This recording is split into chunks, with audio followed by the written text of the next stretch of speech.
What's next? Sex. I'm for that. How are you going to get into that? I don't know. Cavemen trying to figure it out. Really? Something like that. I don't think they invented it.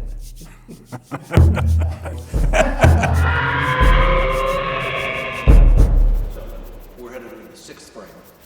I'm working on a perfect game. Good, you're all here.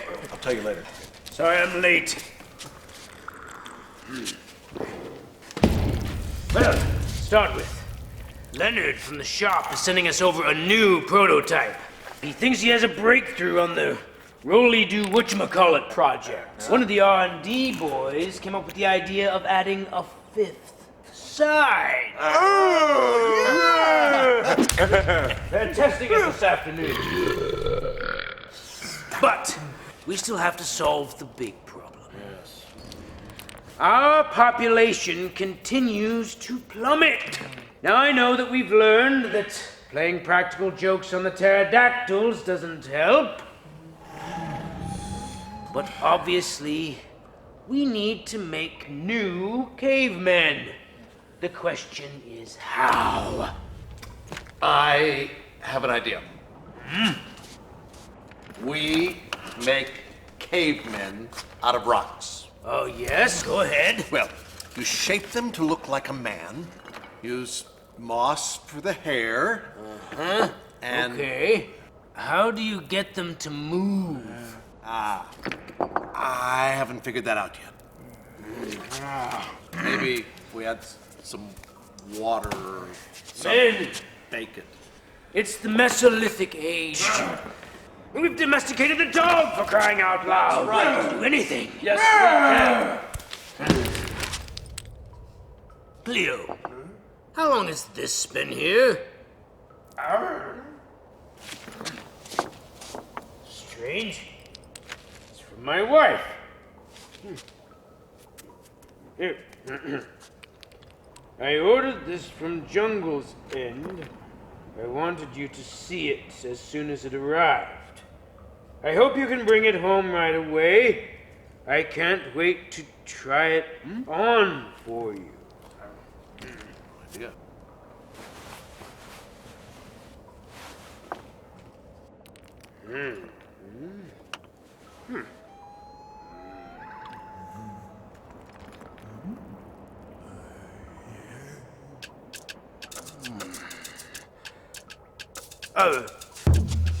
Men, I'll be back soon. Later. I have no idea how long this is going to take.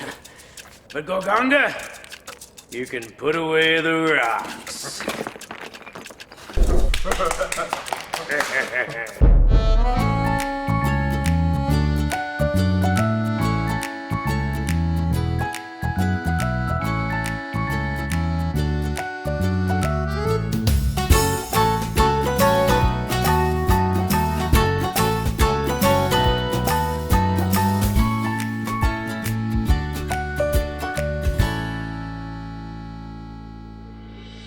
There are three reasons for sexual intercourse in the Bible. We typically only talk about two, and I want to give them in sort of ascending order from the least to the most. To produce, to have children, that's a reason for it. But the next one, which I think is higher than that and celebrated in the Bible, is for pleasure. We got Song of Solomon, the book of Proverbs, and the writer of Hebrews says the marriage bed is undefiled, and God wants us to enjoy each other sexually. But the ultimate purpose of sexual intercourse in the Bible, the ultimate purpose is a celebration of our oneness in the sight of God. Every time a couple has sexual union, they're saying that I am a one-woman man, or I am a one-man woman, and I am committed to you and you alone for the rest of my life. I am you and you are me. And that's the celebration that takes place. God created sex. And God didn't call everything very good until he had created the physical union between a man and his wife. So Hugh Hefner didn't create sex. God did. God had given Adam certain equipment, certain drives that would only make certain sense if used in a certain way. That's not sexually explicit, that's just biology. God could have designed Adam to subdivide as an amoeba, but he doesn't. He chooses someone who's like him, but different from him. And when they are coming together, there is an organic unity that is taking place. There's a new organism that is taking place in the act of marital union. And so something really significant is happening there that can happen in no other place. I don't think God in heaven is frowning or embarrassed, hiding his face from what takes place in the marriage bedroom. The Proverbs are clear. He commanded them. He said, let her breast satisfy you at all time. Be exhilarated with her love. And it was the idea of sex and marriage. Again, a book in the Bible was dedicated to passionate love in marriage. In fact, there are a number of components of passion in marriage that are outlined in the book of Song of Solomon that just point out God wants us to make passion and pleasure in our marriages a priority.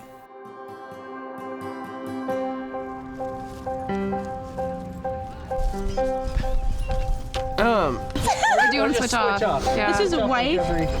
How beautiful are your feet in sandals, oh prince's daughter. My beloved is dazzling and ruddy, outstanding among 10,000.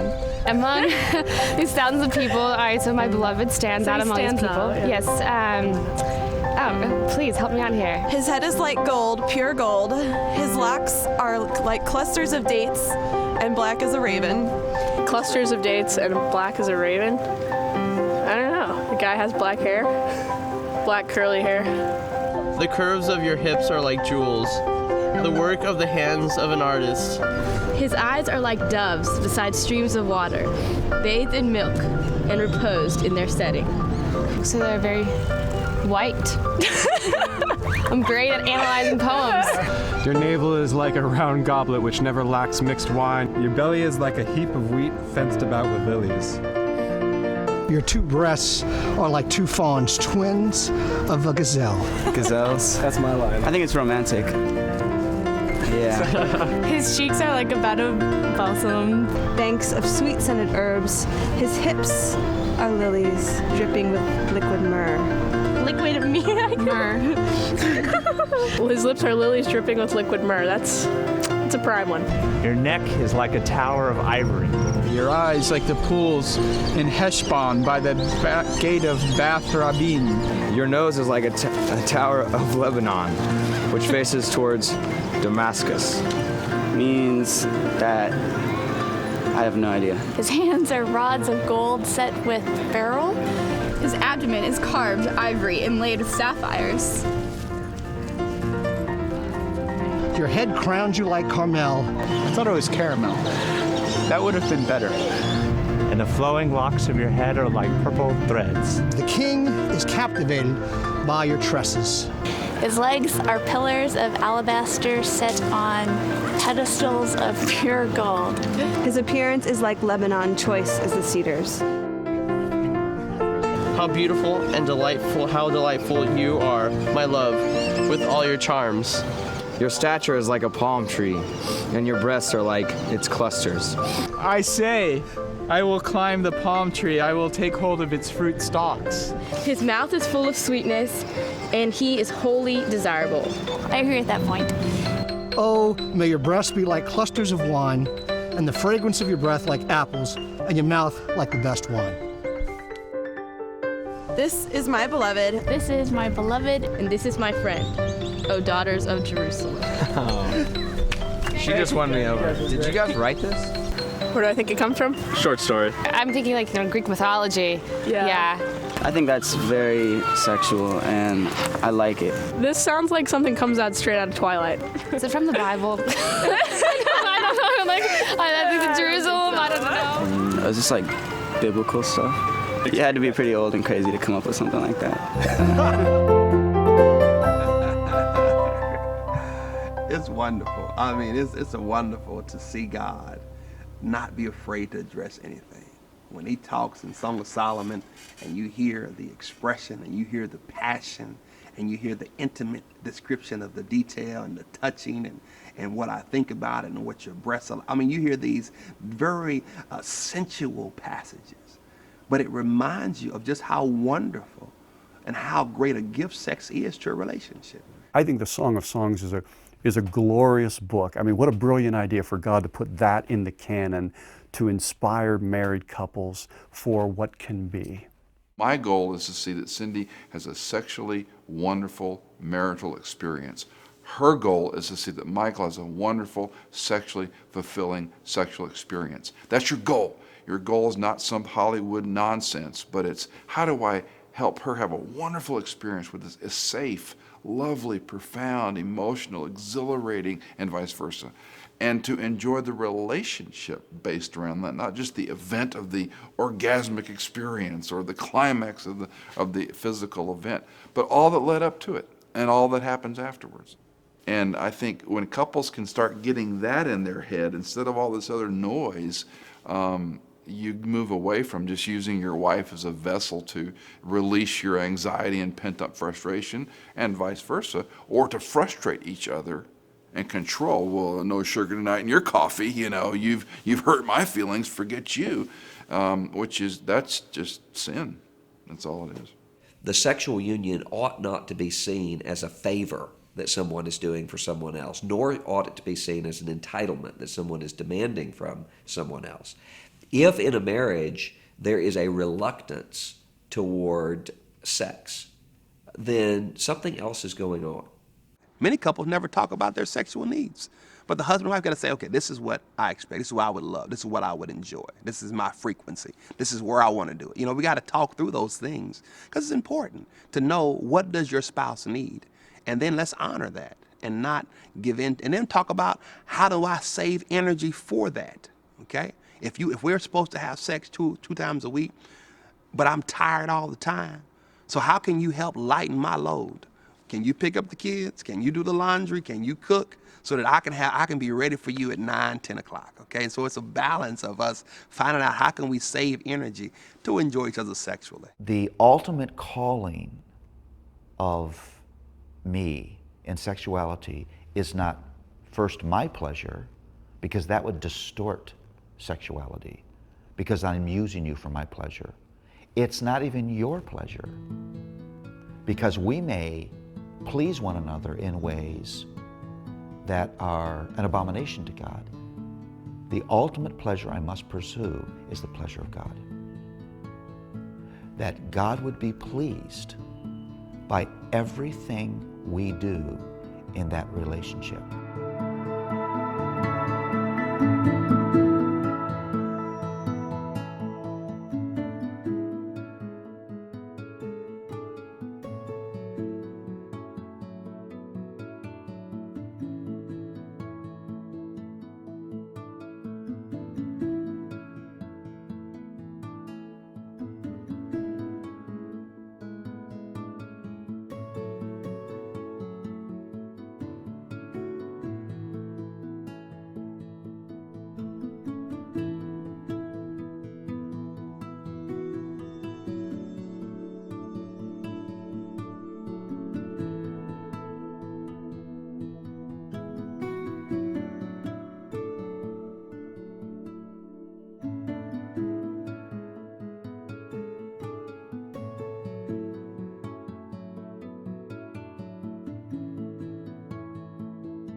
Sexual intimacy doesn't happen automatically.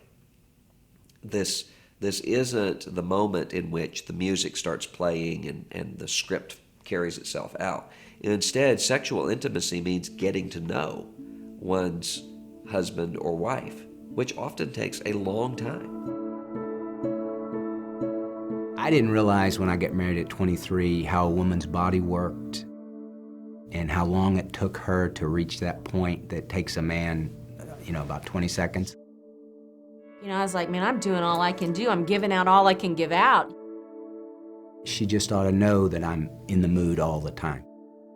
He would get frustrated or maybe a little short with me, but I never connected to the dots that he was short with me because he was frustrated in the sexual part of our marriage.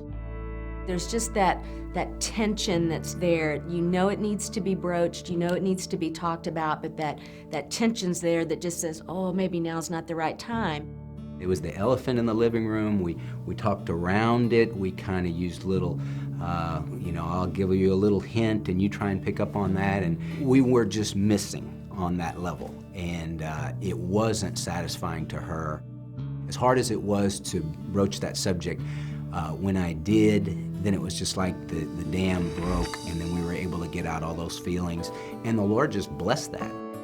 I sensed a real difference in his heart when he started this conversation, and as a result, it just opened me up to feel free to just really express myself as well. That just brought us to a new depth in our relationship, a new level of intimacy and trust, and hey, everything's out in the open. From that point on, we learned to continue to communicate in that way and to continue to learn about each other and to grow and to read books and just to explore different areas. And it was just a turnaround in our sexual relationship. When I knew that she looked forward to that too and that it was enjoyable for both of us, it just made everything better. It made me feel so much better about things, about us, and it just took our marriage to a new level.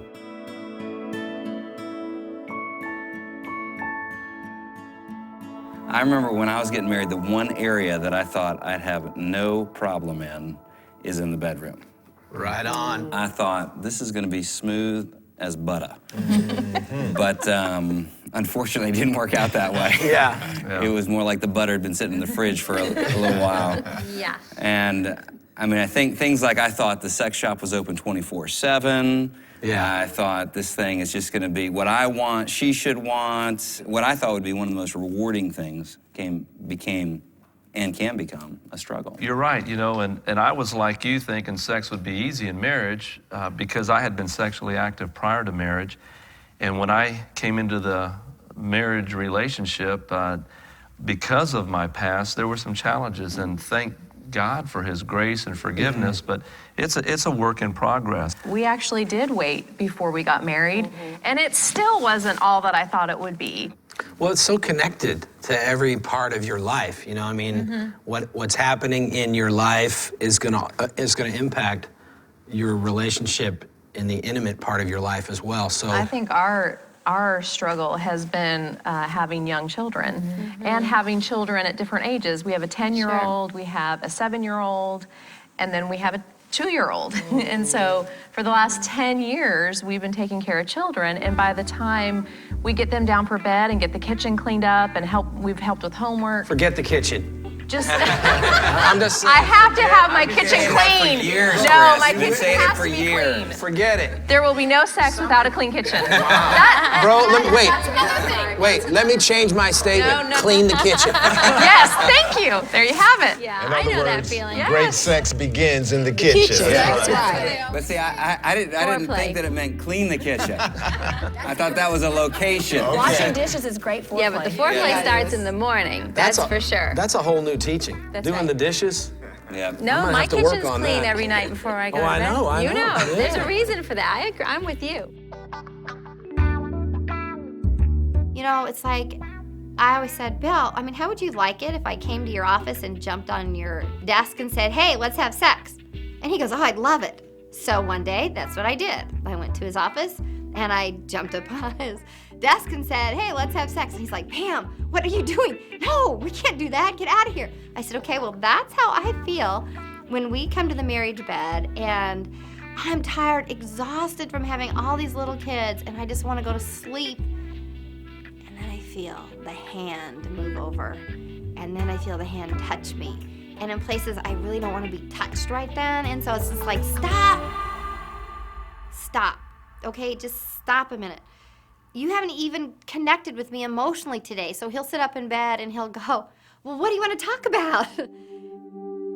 I really just close my eyes to say, God, I just want to give you my attitude right now, because sex is really not what I want. I want to just go to sleep.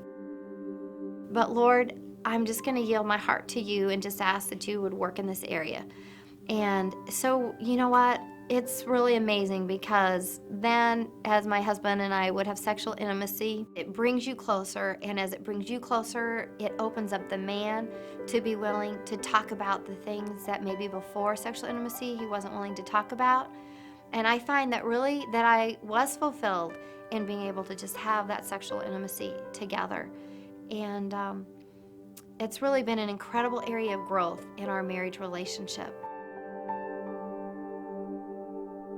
For years, we used to take a nap on Sunday afternoon. Our kids, I think our kids thought it was in the Bible. You had to take a nap on Sunday. Because it was like, we did it every week, because that was at least one time in the week when we knew we could make some time.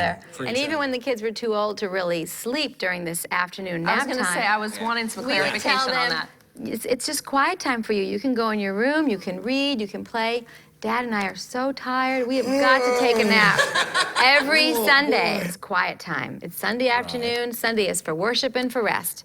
And Dad and I are so tired, we have got to take a nap. We need to have some so worship. So they could read, that's right. We had a worship service of our own. I think what sabotages sex, I know for most of us guys, it comes back to pornography. It comes back to all the cheap substitutes. And we've raised ourselves, and especially in our culture today, where it's so accessible by a mouse click, or it's just so easy to get into. And what it trains us to do is to think that it's immediate.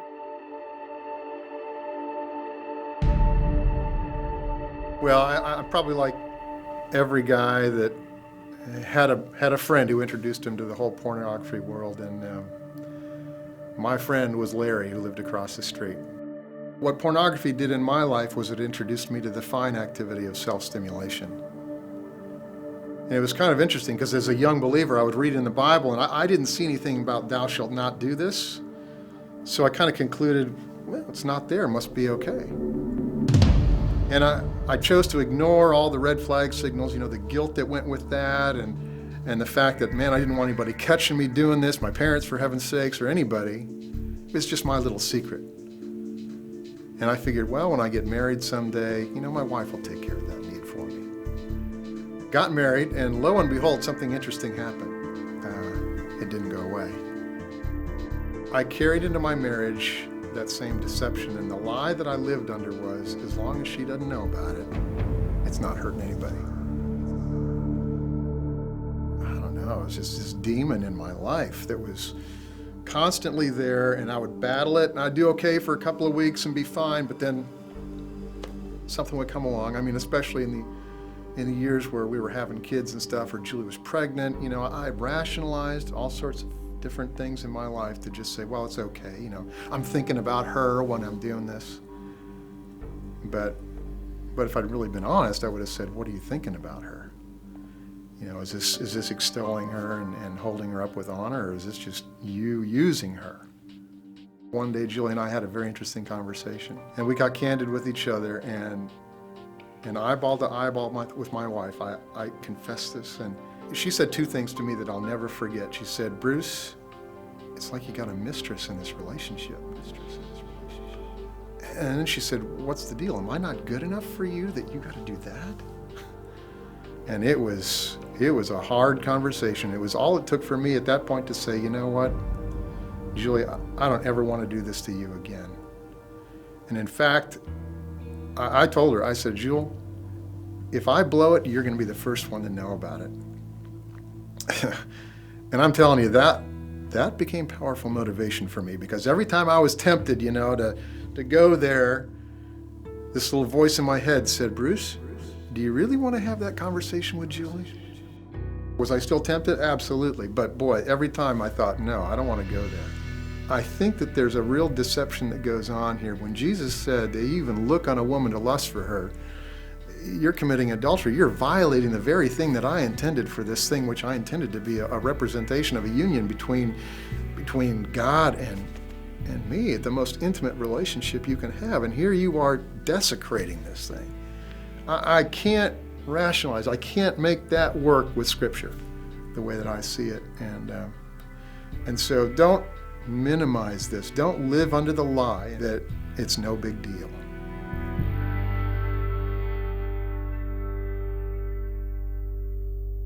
You know, as athletes, many of us have played ball, you know, we get in the locker room and we get information about sex that has nothing to do with truth or reality. And then we have to process that and work through that once we get married and make it work in a way that's more accurate in terms of what the Bible says. And we had a coach, he would bring us over to his home. We would go in his basement and he would dump all of these magazines out for us, and we would flip through them. And I had no idea at the time the damage that was doing to my mind in terms of images that was seared into my mind, and how that would be brought into my marriage relationship, and how I would have to work through that in order to achieve intimacy with Donna. And so I think, again, incorrect information can really hinder achieving intimacy. Which opens up another can of worms, because many times it's that pornography which leads to sexual abuse and violence, and many of the, we have family members that have been sexually abused, and the damage and the pain that causes, and the years, not that God can't do a great work in restoring. It takes a lot to work through. It takes a lot to work through. And a lot of people don't want to talk about it, so they never go and seek the help that they need. Most women don't. Because they're embarrassed about what happened. I mean, you just don't want to talk about those kinds of things. You feel like you were the one that was wrong.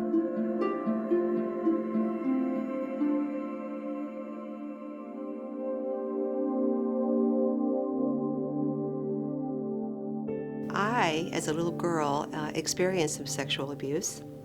I was only 5. We lived in an apartment complex outside of Washington, D.C., and there was a big playground in the back of our apartment complex, and we were getting ready to go somewhere as a family, and I just went outside in the swings and in the playground and just was having a good time, when a neighbor gentleman sort of motioned to me from his back door and asked me to come closer and and he had a question for me. And being 5, you're innocent, you're unsuspecting, you don't expect any evil or danger, and I just sort of skipped over to his back door, and he ushered me into his door and said he wanted to show me something. And it was inside that door and inside that room that I experienced some sexual abuse. As you approach marriage and you get into a sexual relationship in marriage, then things begin to surface and you begin to remember. Even the slightest bit can affect you. I did not address that early in my marriage. I just sort of buried it and figured I'll be fine. It's not going to be a big deal, not a big deal. But it did affect my marriage. When I talk to other women who have experienced sexual abuse, especially some that have been gone on for years and years, and with people that they loved and trusted at one time, there's just so much pain, and tears just flow and stream from their eyes, and the pain that you see in their lives just tears your heart apart. They carry still the pains of those memories. It's so apparent there's so much of this in our society today. And we don't realize what the net effect is in our own bedrooms. Because I think the statistics are 1 out of 6 people have been sexually abused. Now, that doesn't mean rape or intercourse has taken place, but some touch, a look, a flash. I mean, there are so many things that creates those pictures in the mind that when you're in your bedroom and you're in your intimate moments, you can have those flashbacks, and it's a work of the Spirit and a dependence on Him to get us through those times and continue to make things new. You guys talked about bad information that you get sometimes through the locker room, pornography, and that.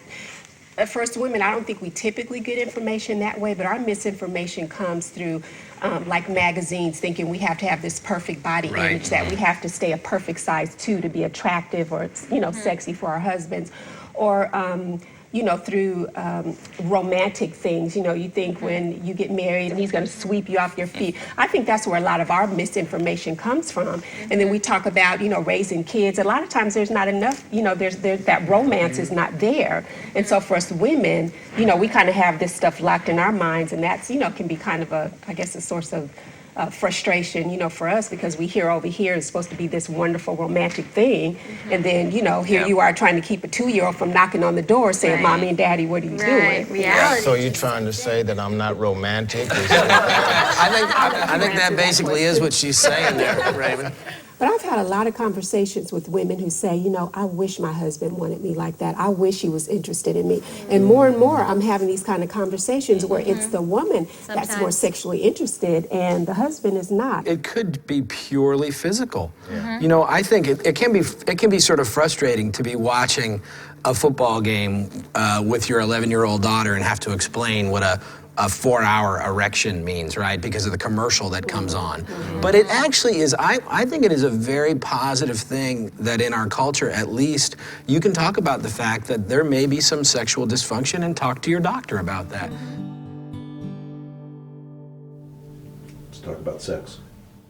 Yeah. Okay, you ready? The big O.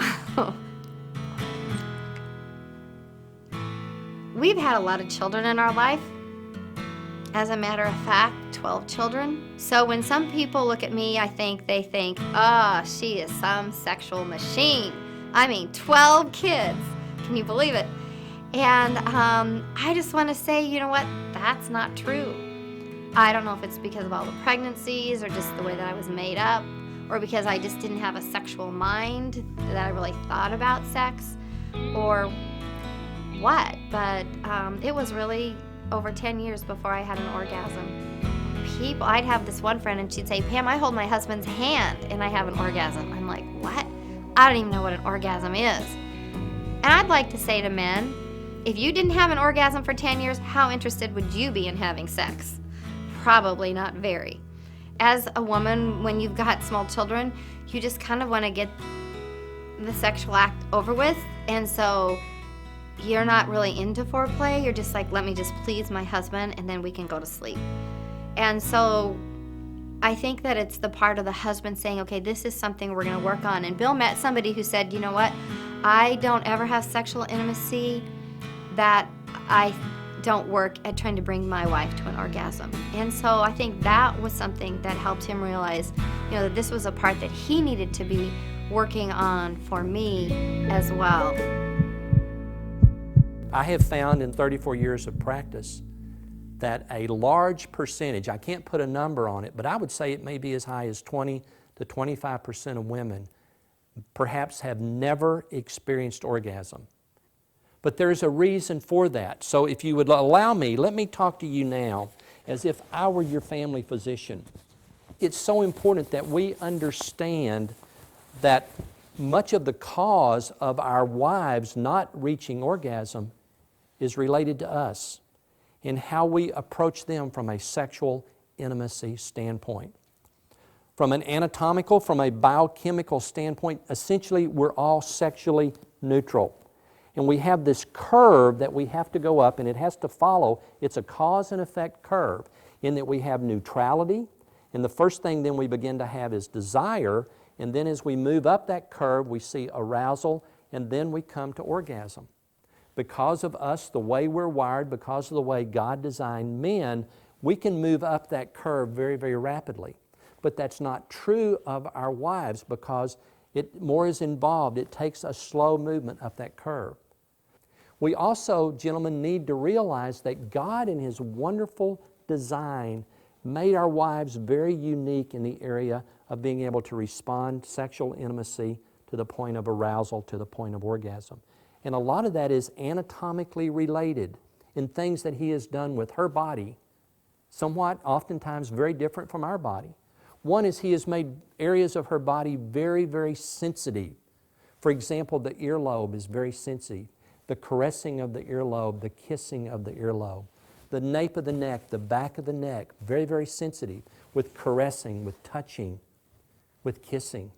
Obviously, the lips are very, very sensitive.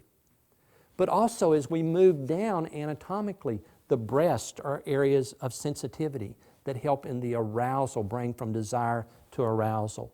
In fact, that brown area circling the nipple, it's called the areola, that has those little bumps. Husbands, I want you to think of that as braille. That says, touch me. That says, kiss me. That's part of bringing that arousal into focus and into play. Also, God has created our wives with a unique part of her anatomy, and it's called the clitoris. It's at the very top of the vagina. It's about the size of her little finger, the end of her little finger, and there are more nerve endings within her clitoris than in your entire penis. And the stimulation of the clitoris is key to her moving from arousal to the point of orgasm. And as part of the foreplay would be the touching, the stimulation of the clitoris. And one of the things, husbands, that you will find is the stimulation of the clitoris. It will begin to enlarge. It will begin to become engorged. It will actually almost develop like a buzz. It will begin to throb. And as that happens, you will also notice that her vagina will become more lubricated. It will actually begin to open up somewhat, because what it is it's now being prepared for that penetration. And if these steps are followed, where we move through desire to arousal, through the stimulation, and especially through the importance of the stimulation of the clitoris, you will begin to know when she's ready. And you'll sense certain things. Her breathing will become faster. It will become deeper. You may even be aware of her heart rate being somewhat faster. If you're not in a completely dark room, you will notice that there is a flush, especially of the upper body. It's almost like a little bit of a sunburn. Nipples will become very firm. These things have to take place in this sequence to move from that neutral area to the area of desire, then move up to the area of arousal. And as this takes place, then her body will become prepared for the ultimate part of sexual intimacy, that being orgasm. Bill and I started reading books, and really I think the thing that made the major difference is we began to pray over our marriage bed, because going back to the scripture, because I believe what God says is true. And he said, he's the one who ordained sex. I'm like, well, God, if you ordained sex, then I want to experience the really awesome parts of it. And so I just began praying, saying, God, would you bless our marriage bed? I want to experience everything that you have for us in this area. And so that was an area that we began to work on. We began to understand the importance of foreplay, the importance of a woman being able just to have some downtime away from the kids. It's really been an incredible area of growth in our marriage relationship, of something I'm really thankful for. And I have to say, I have experienced orgasms now, and that's pretty awesome.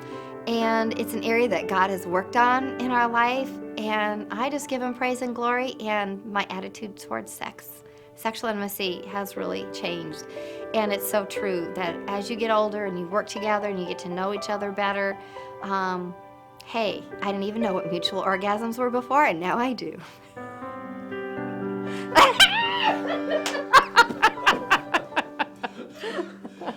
Okay, so go with that. Where you want? I think if you talk to many Christian couples and you got them to be honest, they would talk about the fact that they have a less than fulfilling, less than mutually satisfying sexual relationship. I don't think it's about sex. I think it's about relationship. If I've been selfish with you, if I'm easily irritated with you, if living with me is like walking on eggshells, then when you're naked next to me in bed, what are you expecting? You're not expecting this to be tender. You're not expecting me to serve you. You're not expecting me to be excited about your pleasure. You always drag the relationship into the marriage bed. And I'm convinced for most couples, you fix sexual dysfunction outside of the marriage bed, because God is actually employing that dysfunction as a barometer of other things that are wrong. It's a pain signal that there are things about the way that we treat one another that make this not work. And you think, we're getting a warning here. Yeah, I think sexual problems are generally a symptom of another problem. I think sex is a byproduct of our intimacy. Again, a lot of people think that sex is our intimacy, but that's not the case. It's a byproduct of our intimacy. Intimacy happens when I let someone into an area of my life that's not readily available to everyone else.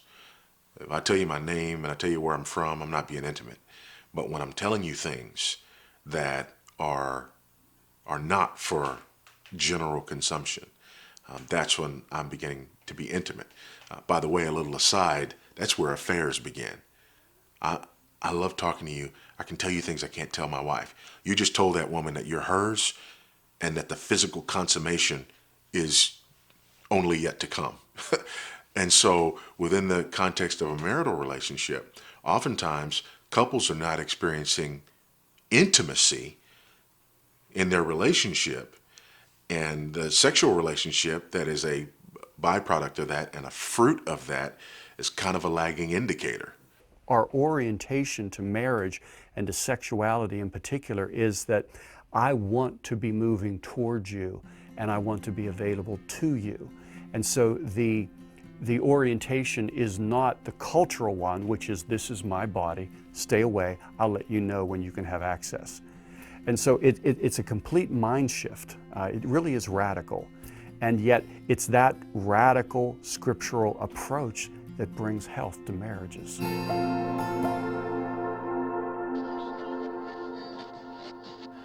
30 seconds, guys. Thanks, Heritol. Jeff is Now up I first can on hear line all. 3, Lisa on line 5. And what's Jeff's issue? The thrill is gone. I know the feeling. And by that you mean? I was exhausted. I mean, come 5 seconds, guys. on. Oh, I know the feeling. Oh, ha ha. Solution for selective hearing. We're back on Loveline Live with Drake and Cheryl, and Jeff is on line 3. Hello, Jeff. Hey, love your show. Thanks for taking my call. Thanks, Jeff. We're glad to take it. What's on your mind? Well, my wife and I have been married for 7 years. We have 3 kids, and it feels like in the last year, the fizzle has gone completely out of our sex life. Did your wife say she's exhausted all the time? Yeah, exactly. Jeff, let me ask you, how much time do you give for the two of you together? Not as much as it used to be. I'm traveling more for my job to help support our new baby. Here's why I asked you about the time alone together. You're gone all week. Your wife is home alone with 2 kids, a new baby. She's exhausted. For a woman, Jeff, for her to be able to engage in the bedroom, she's got to feel like she's connected on a deeper level. And quite frankly, if she doesn't have that, well, it's not that surprising that she's not all that interested. Jeff, as guys, we have to remember that sex is 3-dimensional. No, you don't have to wear those funny glasses. It's body, mind, and spirit. We tend to get that compartmentalized. Our wives sure don't. You have to carve out time to be together and then use that time to reconnect, soul to soul. That is excellent advice. That can sometimes help a wife with her exhaustion. I mean, no guarantees, but... No guarantees. That's true. Okay, well, I'll give it a shot. Thanks, you guys. Thanks, Jeff. Lisa is up next on Loveline Live. Hi, Lisa. Hi, Cheryl. Hi, Drake. Hello, Miss Lisa. What can we do for you? Gosh, I never thought I would do this on a radio show, but okay, well, I don't know why, but lately I've just been freezing up when he starts to initiate, Now, you said lately. Has this just started happening recently? Yeah, maybe for a year now. First marriage for both of you? It is for me. He was married once before for about 3 years, but no kids. Lisa, have you ever been concerned that your husband might leave you? I don't think so. I mean, No, but we have been arguing a bit more than usual, and there are times when I go down to the gym and see these women working out, and I think, how long before one of them starts flirting with him and he just loses it? Lisa, here's what I think is happening with you. You're experiencing doubts. Now, the ones you mentioned, they may seem like, oh, not a very big deal, but they could be exactly what's causing you to shut down physically. Yeah. Lisa, when a wife, or a husband for that matter, feels insecure about the core commitment in a relationship, about the permanence, that wife has a hard time giving herself freely and uninhibitedly to her man. She can't do that if she's thinking, I wonder if he's going to be here tomorrow or next week or next year. What you need to do is settle this issue with your husband. You need to look each other in the eye and really get honest with each other. Like, re-embrace those words. For better, for worse, for richer, for poorer, in sickness and in health. You're stuck with me, right? Right. Lisa, hearing and knowing that kind of rock-solid commitment is just one key to a healthy sex life, and more importantly, to your marriage. Thanks, guys. Our pleasure, Miss Lisa. Well, that's our show, friends. I'm Drake Majors. And I'm Cheryl Majors. And this has been Loveline Live. Till then, sleep tight, and don't forget to say, I love you. And we're clear. Good show, guys. Hey, any doubts? No, I thought it was pretty good. I was talking to her. No. No doubts. I know you're stuck with me, no matter how exhausted I may be from time to time. And I guess you're stuck with me, even when I get a little cranky. You? Cranky? All of a sudden, for some strange reason, I'm not tired at all. In fact, I'm wide awake. Is that so? Well, look at me. Not cranky at all. Ooh.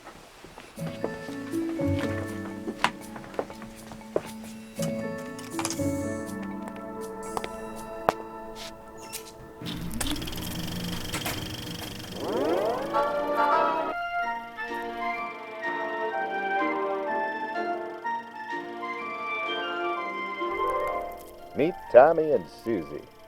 Tommy and Susie are newlyweds. And although they've already learned a little about sex, they still have a lot to learn about intimacy. Today, their teacher, Mr. Barker, is going to give Tommy and Susie a lesson in love.